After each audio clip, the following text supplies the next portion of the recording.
Hi everybody, it's Rachel from Nose to Trail.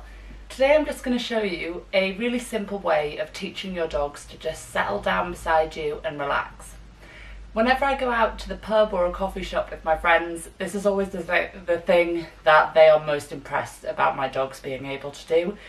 We go out, my dogs just lie down and you basically don't know they're there. They know that if I'm busy, I'm chatting to friends, that's their time to just switch off and relax.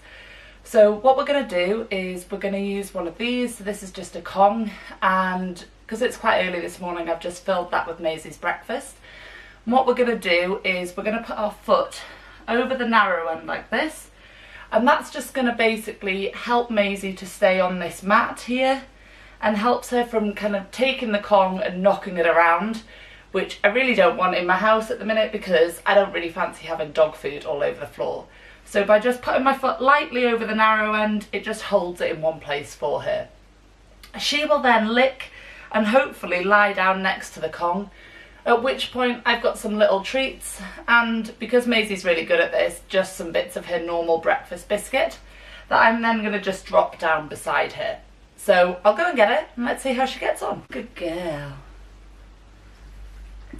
So as you can see, Maisie is already licking the food out of her Kong, and she's not fully lying down yet. There's still a little bit of a gap between her tummy and the floor, but that's okay. So I'm just going to start to just drop a biscuit or two down, and when we're dropping the biscuits, we're dropping them rather than feeding them from the hand, because what we want to do is teach Maisie that this mat or this behaviour of lying down near me is the best thing to do. When she does it, treats and food magically appear.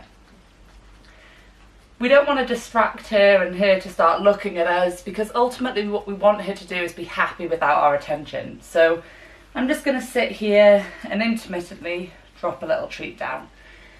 It doesn't matter if she doesn't eat the treat straight away, because if she then looks up and realises there's a treat there, that's an even bigger win, especially if she looks up and there's 4 or 5 different treats.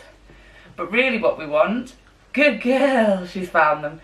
Really what we want is the treats to be nice and close to her head and her face, so that she can just carry on eating her Kong and be able to eat the treats at the same time.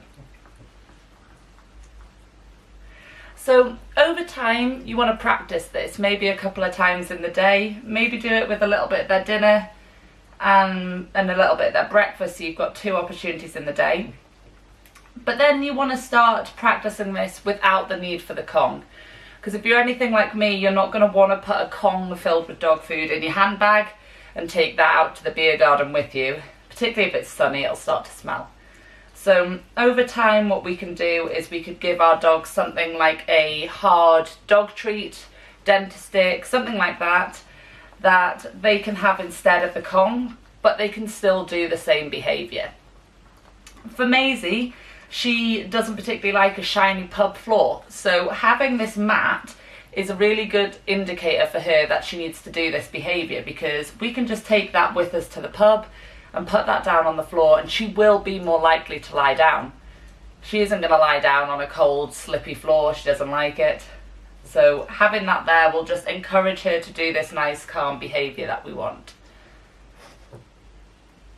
Good girl.